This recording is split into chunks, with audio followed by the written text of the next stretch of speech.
Hello all, in the previous session we have learned that what exactly is a Plotly module. Again, in short, Plotly is a data visualization package that is built on top of D3.js and StackGL. That's what we have learned. Again, D3.js is typically a JavaScript library. It means under the hood, Plotly uses a functionality of JavaScript in order to provide the interactive data visualization. That's what in general Plotly is doing. So in this session, let's learn how you can think of installing the Plotly in your system, whatever you have. Because if you have to utilize the functionality of the Plotly, first and foremost, you have to install it.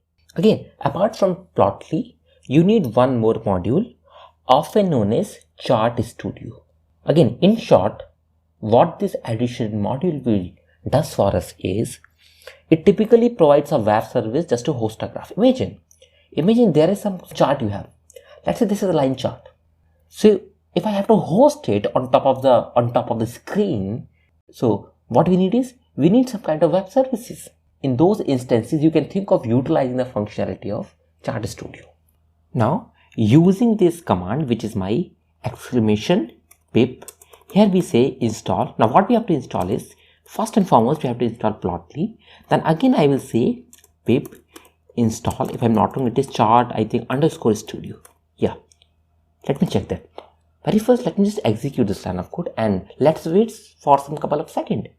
Now look at this. It is saying that, okay, requirement already satisfied. It means there is a package as Plotly that is already available in your system because I have already installed it. And it is saying that, okay, this is a path. Look at this. This is a path. This is a path where my Plotly is available. And this is a Plotly version that you have right now in your system. Apart from this Plotly, these are typically all the additional modules that I have that I really need in order to do a data visualization or any other thing. Similarly, we have Chart Studio over here that is already available in my system at this particular path, and its version is 1.1.0. So again, for those of you who are facing any kind of error, kindly utilize the Q&A of the course as much as you can. So in the next session, we will learn how you can think of establishing the entire setup of Plotly in order to use the functionality or in order to leverage the functions of your Plotly module. So that's all about it. Thank you. Have a nice day. Keep learning, keep growing, keep practicing.